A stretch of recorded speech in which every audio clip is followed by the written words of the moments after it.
நமச்சிவாய சிவாய நம. அனைத்து தமிழ் உள்ளங்களுக்கும் கனிவான வணக்கங்கள். நிகழும் ஸ்ரீ மங்களகரமான சோபகிருது ஆண்டு தை மாதம் 18ஆம் தேதி வியாழக்கிழமை அன்று சஷ்டி திதியில் சித்திரை நட்சத்திரத்தில் திருதி நாமயோகத்தில் வணிசை கரணத்தில் சித்தயோகம் கூடிய நன்னாளில் இந்த சீர்மிகு பிப்ரவரி மாதம் பிறக்கிறது. பிறக்கப் போகும் இம்மாதம் உங்கள் வாழ்வில் வளமும் நலமும் செல்வ செழிப்பும் பெற்று புதிய வாய்ப்புகள் புதிய வெற்றிகளுடன் மங்களகரமாக அமைய எல்லாம் வல்ல இறைவனை உளமாற வேண்டி விரும்பி கேட்டுக்கொள்கிறேன். இம்மாத கிரக நிலைகளை பார்க்கும் போது மேசத்தில் குரு பகவான் சஞ்சாரம் செய்கின்றார். சனி பகவான் கும்பராசியில் பயணம் செய்கிறார். ராசிக்கு 6ஆம் இடத்தில் கேது பகவானும் 12ஆம் வீட்டில் ராகு பகவானும் பயணம் செய்கின்றனர். சுக்கிரன் புதன் செவ்வாய் ராசிக்கு 9ஆம் இடத்தில் சஞ்சாரம் செய்கின்றனர். ஜனவரி 15ஆம் தேதி சூரிய பகவான் மகர ராசிக்கு மாறியதை தொடர்ந்து பிப்ரவரி 1ஆம் தேதி புதன் பகவானும் பிப்ரவரி 5ஆம் தேதி செவ்வாய் பகவானும் மகர ராசிக்கு பெயர்ச்சியாக உள்ளனர். இதனால் பிப்ரவரி மாதத்தின் தொடக்கத்திலேயே 3 கிரகங்களின் சேர்க்கை நடக்க உள்ளது. மகர ராசியில் சூரியனுடன் புதன் இணைவதால் புதாதித்ய யோகமும் சூரியனுடன் செவ்வாய் இணைவதால் ஆதித்ய மங்கள ராஜ யோகமும் உருவாகிறது. இந்த கிரக அமைப்பினால் உங்கள் வாழ்வில் ஏற்படக்கூடிய சுபம் மற்றும் அசுப பலன்கள் என்ன என்பதனை விரிவாக காண்போம். இதுவரை ஆபத்தில் சிக்கி சீரழிந்த உங்கள் வாழ்க்கை பயணம் மாறப்போகிறது. இப்படியும் ஒரு வாழ்க்கையா என மனக்கசப்பில் வாழ்ந்து வந்த உங்களுக்கு இனி வசந்தம் வீசப்போகிறது. இனி யமனே உங்கள் எதிரில் வந்தாலும் சிவனின் அருளால் எதிர்த்து நின்று போராடும் பலம் உங்களை வந்து சேரும். உங்கள் பிறப்பு ஒரு சாபக்கேடு அல்ல, அது சரித்திரம் படைக்கும். துலாம் ராசி அன்பர்களே, இம்மாதம் முழுவதும் குரு பகவான் மற்றும் சனி பகவானால் பல நன்மைகள் ஏற்பட உள்ளன. பண வரவு கணிசமாக உயரும். புதிய ஆடை ஆபரணங்கள் சேரும். மனதில் தன்னம்பிக்கை அதிகரிக்கும். எதையும் சாதிக்க வேண்டும் என்ற மன உறுதி ஏற்படும். பழைய வாகனத்தை மாற்றிவிட்டு புதிய வாகனம் வாங்குவீர்கள். கணவன் மனைவிக்கு இடையே அன்யோன்யம் அதிகரிக்கும். குடும்பத்தில் மகிழ்ச்சியும் நிம்மதியும் ஏற்படும். பிரிந்திருந்த தம்பதிகள் ஒன்று சேர்வார்கள். சிலருக்கு குழந்தை பாக்கியம் கிடைக்கும். சுப நிகழ்ச்சிகளில் கலந்து கொள்வீர்கள். குடும்பத்துடன் விருந்து விசேஷங்களுக்கு சென்று வருவீர்கள். உறவினர்களால் உதவி கிடைக்கும். அதே நேரத்தில் அவர்களால் சிறு உபத்திரமும் ஏற்படலாம். உறவினர்கள் வகையில் சற்று பக்குவமாக நடந்து கொள்வது நல்லது. வெளி வட்டாரத்தில் மதிப்பு மரியாதை கூடும். வாழ்க்கை துணை வழி உறவுகள் உங்கள் ஆலோசனைகளை ஏற்றுக்கொள்வார்கள். அவர்கள் மத்தியில் உங்கள் கௌரவம் ஒரு படி உயரும். அலுவலகத்தில் இதுவரை இருந்து வந்த இறுக்கமான சூழ்நிலை மாறும்.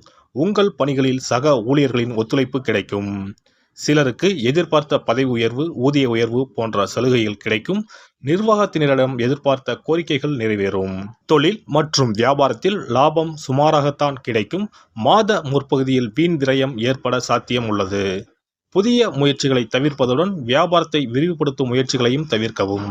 கலைத்துறையை சேர்ந்த அன்பர்களுக்கு எதிர்பார்த்த புதிய ஒப்பந்தங்கள் கையெழுத்தாகும். பட்டங்களும் விருதுகளும் பெரும் வாய்ப்பு உண்டாகும். அரசால் கௌரவிக்கப்படுவீர்கள். மாணவ மாணவியருக்கு படிப்பில் ஆர்வம் அதிகரிக்கும். தேர்வுகளில் அதிக மதிப்பெண்கள் பெற்று ஆசிரியர்களின் பாராட்டுக்களை பெறுவீர்கள். ஆசிரியர் மற்றும் பெற்றோரின் ஆலோசனையை கேட்டு நடப்பது நல்லது. குடும்பத்தை நிர்வகிக்கும் பெண்மணிகளுக்கு பல வகைகளிலும் முன்னேற்றம் தரும் மாதமாக இம்மாதம் அமையும். புகுந்த வீட்டு உறவினர்கள் மத்தியில் மதிப்பும் மரியாதையும் கூடும். அலுவலகம் செல்லும் பெண்மணிகளுக்கு சிறப்பான பலன்கள் ஏற்படக்கூடும். எதிர்பார்த்த பதவி உயர்வு ஊதிய உயர்வு கிடைக்கக்கூடும். சாதகமான நாட்கள் பிப்ரவரி 1, 7, 11, 12. அதிர்ஷ்ட எண்கள் 1, 3, 7. வழிபட வேண்டிய தெய்வம் சிவபெருமான் ஆஞ்சநேயர். பரிகாரம்: திங்கள்தோறும் சிவபெருமானுக்கு வில்வத்தலத்தால் அர்ச்சனை செய்வதும் சிவஸ்துதிகளை பாராயணம் செய்வதும் நன்மை தரும். சனிக்கிழமைகளில் ஆஞ்சநேயருக்கு வெற்றிலை மாலை சாத்தி வழிபடவும். சிறப்பு பரிகாரம் மற்றும் ஆலய தரிசனம். புத்திர பாக்கியம் என்பது திருமணமாகி பல ஆண்டுகள் ஆகியும் புத்திர பாக்கியமே ஏற்படாத நிலை. புத்திர தோஷம் என்பது ஒவ்வொரு லக்கணத்திற்கும் வேறுபடும். பொதுவாக எந்த லக்கணமாக இருந்தாலும் 5ஆம் இடம்தான் புத்திரஸ்தானத்தை குறிக்கும். எனவே அந்த 5ஆம் இடத்தை முக்கியமாக பார்க்க வேண்டும்.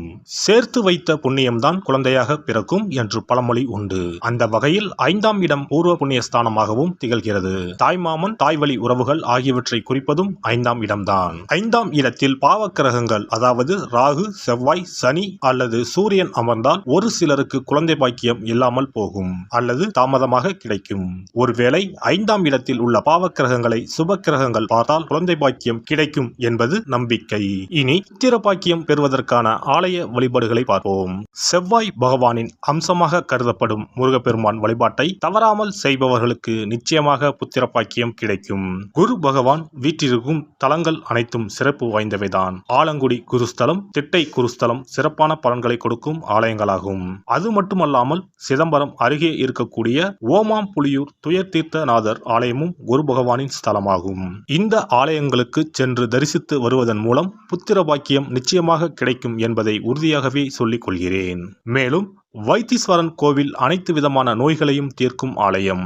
இது செவ்வாய் பரிகார ஸ்தலம். எனவே நல்ல சத்தான அறிவு கூர்மை மிக்க குழந்தை பாக்கியம் வேண்டுபவர்கள் இந்த ஆலயத்திற்கு சென்று வந்தால் குழந்தை பாக்கியம் பெறுவதற்கு உண்டான தடைகளை நீக்கி புத்திர பாக்கியத்தை நிச்சயம் அருள்வார் வைத்தியநாத சுவாமி.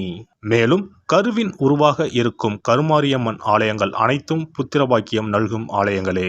சமயபுரம் மாரியம்மன், திருவேற்காடு கருமாரியம்மன் போன்ற ஆலயங்கள் அனைத்தும் சிறப்பு வாய்ந்தவையே. அதேபோல் திருச்சிக்கு அருகில் உள்ள திருப்பட்டூர் பிரம்மா ஆலயம் பிறவி பயனை அனுபவிக்க செய்யும் ஸ்தலம். திருப்பட்டூர் பிரம்மாவிடம் வேண்டுதல் வைக்க குழந்தை பாக்கியம் கிடைக்கும். திருச்செங்கோடு அர்த்தநாரீஸ்வரர் ஆலயம் புத்திர பாக்கியத்தை அருளும் முக்கிய ஸ்தலம். குருவாயூர் கிருஷ்ணர் ஆலயமும் ஸ்ரீரங்கம் ரங்கநாதர் ஆலயமும் குழந்தை பாக்கியத்திற்கு வழிகாட்டக்கூடிய வழி கிடைக்கக்கூடிய அற்புத திருத்தலங்கள். இந்த ஆலயங்களில் துலாபாரம் என்னும் வேண்டுதல் வைத்து வந்தால் குழந்தை பாக்கியம் உடனே கிடைக்கும். குழந்தை பேறு பெற்ற லட்சக்கணக்கான பேர் இங்கு வந்து நேர்த்தி கடன் செலுத்துவதை தினந்தோறும் காணலாம். அதேபோல் அத்தி மரத்தை நட்டு வளர்த்து வருவதும் அத்தி மரத்தை பேணி காப்பதும் குழந்தை பாக்கியத்தை தரும். தான தர்மங்களும் புத்திர பாக்கியத்தை தரும். அக்கம் பக்கம் உள்ள குழந்தைகளுக்கு உணவு வழங்குதல், இனிப்புகள் வழங்குதல் போன்ற செயல்கள் புத்திர பாக்கியத்தை தரக்கூடியதாகும். துர்க்கை வழிபாடும் முருகப்பெருமான் வழிபாடும் சிறந்த பரிகார முறைகள். அதிகாலை நேரத்தில் அரச மரத்தை 48 முறை சுற்றி வருவதன் மூலமும் குழந்தை பாக்கியம் நிச்சயம் உண்டாகும். எறும்பு புற்றுக்கு வெல்லம் பொட்டுக்கடலை கலந்து தருவதால் 1000 பேருக்கு அன்னதானம் செய்த பலன் வந்து சேரும். கர்ப்பிணிகளுக்கு அவர்கள் விரும்புவதை வாங்கி கொடுத்து அவர்களை மகிழ்ச்சிப்படுத்துவதன் மூலம் அவர்களுடைய ஆசீர்வாதம் கிடைக்க பெற்று குழந்தை பாக்கியம் கிடைக்கும் என்பது உண்மை. புத்திர தோஷம் உள்ளவர்கள் முதியோர் காப்பகங்களில் உள்ள முதியோருக்கு உணவு உடை வழங்கி அவர்களின் ஆசியை பெற்றால் புத்திர பாக்கியம் கிடைக்கும். மேற்கண்ட ஆலய பரிகாரங்களை முறையாக செய்து நம்பிக்கையோடு வணங்கி வந்தால் குழந்தை பாக்கியம் நிச்சயம் கிடைக்கும். எல்லாம் வல்ல இறையருளால் நீங்களும் உங்கள் அன்பு குடும்பமும் உடல் நலம், நீலாயுள், நிறை செல்வம், உயர் புகழ், மெய்ஞானம் ஓங்கி வாழ்க வளமுடன். இந்த வீடியோ பதிவு உங்களுக்கு பிடித்திருந்தால் லைக் பண்ணுங்க, கமெண்ட் பண்ணுங்க, ஷேர் பண்ணுங்க, மறக்காம சப்ஸ்கிரைப் பண்ணுங்க, பக்கத்துல இருக்கிற பெல் பட்டனை கிளிக் பண்ணுங்க. நன்றி, வணக்கம். ஓம் நமச்சிவாய, சிவாய நம.